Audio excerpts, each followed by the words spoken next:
The Book of Ecclesiastes. Ecclesiastes Chapter 1.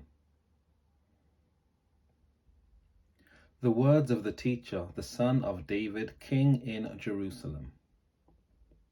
Vanity of vanities, says the teacher. Vanity of vanities, all is vanity. What do people gain from all the toil at which they toil under the sun? A generation goes and a generation comes, but the earth remains forever.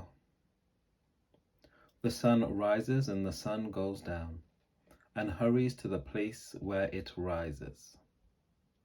The wind blows to the south and goes around to the north. Round and round goes the wind, and on its circuits the wind returns. All streams run to the sea, but the sea is not full. To the place where the streams flow, there they continue to flow. All things are wearisome, more than one can express. The eye is not satisfied with seeing, or the ear filled with hearing. What has been is what will be, and what has been done is what will be done. There is nothing new under the sun. Is there a thing of which it is said, "See, this is new"? It has already been, in the ages before us. The people of long ago are not remembered, nor will there be any remembrance of people yet to come, by those who come after them. I, the teacher, when king over in Jerusalem, applied my mind to seek and to search out by wisdom all that is done under heaven. It is an unhappy business that God has given to human beings to be busy with. I saw all the deeds that are done under the sun, and see, all is vanity and a chasing after wind. What is crooked cannot be made straight, and what is lacking cannot be counted. I said to myself, I have acquired great wisdom, surpassing all who were over Jerusalem before me, and my mind has had a great experience of wisdom and knowledge. And I applied my mind to know wisdom and to know madness and folly. I perceive that this also is but a chasing after wind. For in much wisdom is much vexation, and those who increase knowledge increase sorrow. Ecclesiastes Chapter 2. I said to myself, come now, I will make a test of pleasure. Enjoy yourself. But again, this also was vanity. I said of laughter, it is mad, and of pleasure, what use is it? I searched with my mind to cheer my body with wine, my mind still guiding me with wisdom, and how to lay hold on folly, until I might see what was good for mortals to do under heaven during the few days of their life. I made great works. I built houses and planted vineyards for myself. I made myself gardens and parks and planted in them all kinds of fruit trees. I made myself pools from which to water the forest of growing trees. I bought male and female slaves and had slaves who were born in my house. I also had great possession of herds and flocks, more than any who had been before me in Jerusalem. I also gathered for myself silver and gold and the treasures of kings and of the provinces. I got singers, both men and women, and delights of the flesh, and many concubines. So I became great and surpassed all who were before me in Jerusalem. Also my wisdom remained with me. Whatever my eyes desired, I did not keep from them. I kept my heart from no pleasure, for my heart found pleasure in all my toil, and this was my reward for all my toil.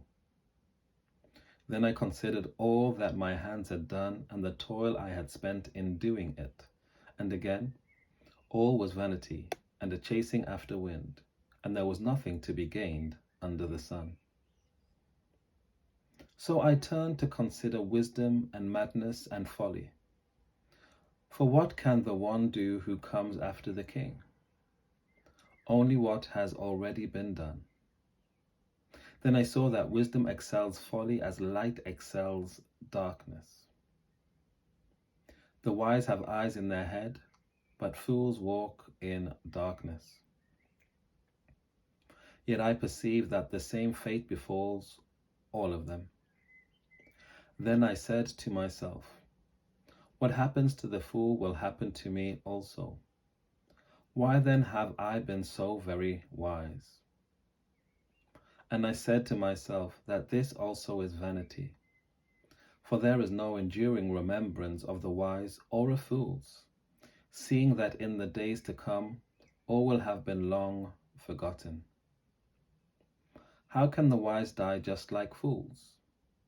So I hated life, because what is done under the sun was grievous to me, for all is vanity and a chasing after wind.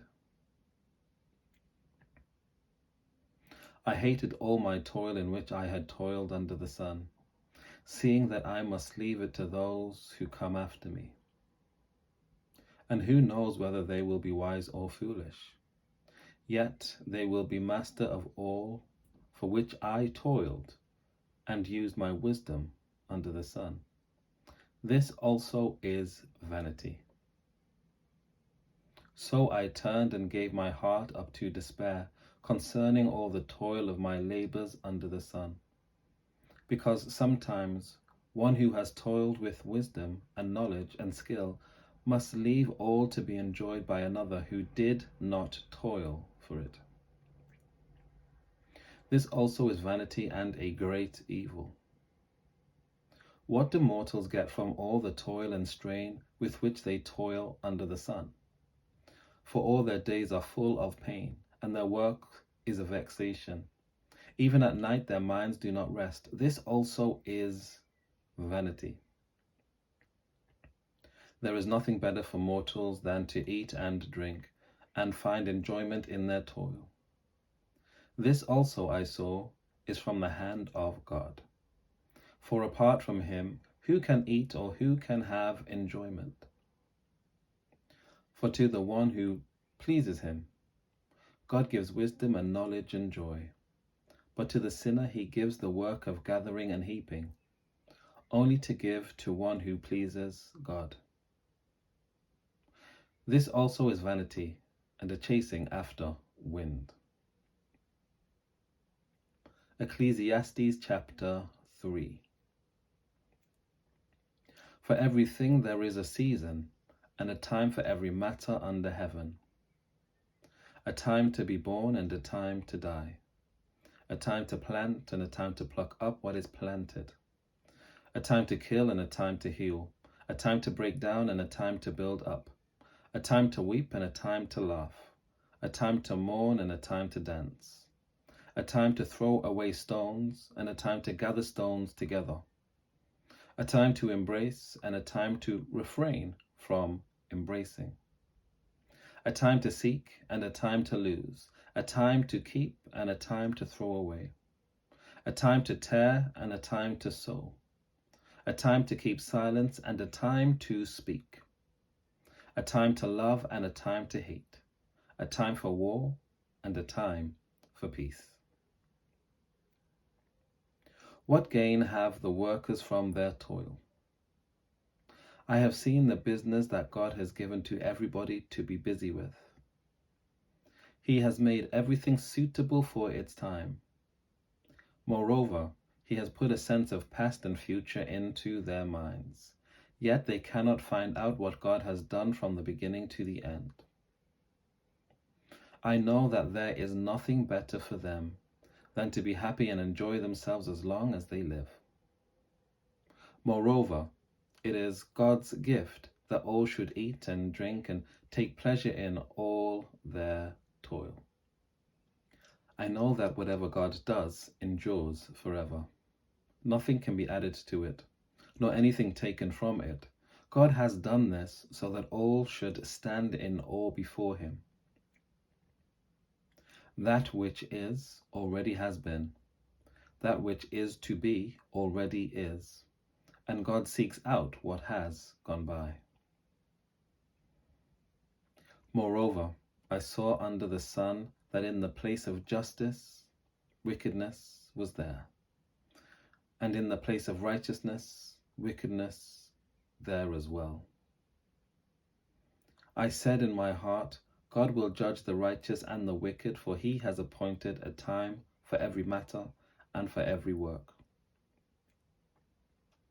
I said in my heart with regard to human beings, that God is testing them to show that they are but animals. For the fate of humans and the fate of animals is the same. As one dies, so dies the other. They all have the same breath, and humans have no advantage over animals. For all is vanity. All go to one place. All are from the dust, and all turn to dust again. Who knows whether the human spirit goes upward and the spirit of animal goes downward to the earth? So I saw that there is nothing better than that all should enjoy their work, for that is their lot. Who can bring them to see what will be after them? Ecclesiastes Chapter 4. Again I saw all the oppressions that are practiced under the sun. Look, the tears of the oppressed, with no one to comfort them. On the side of their oppressors there was power, with no one to comfort them. And I thought the dead, who have already died, more fortunate than the living who are still alive.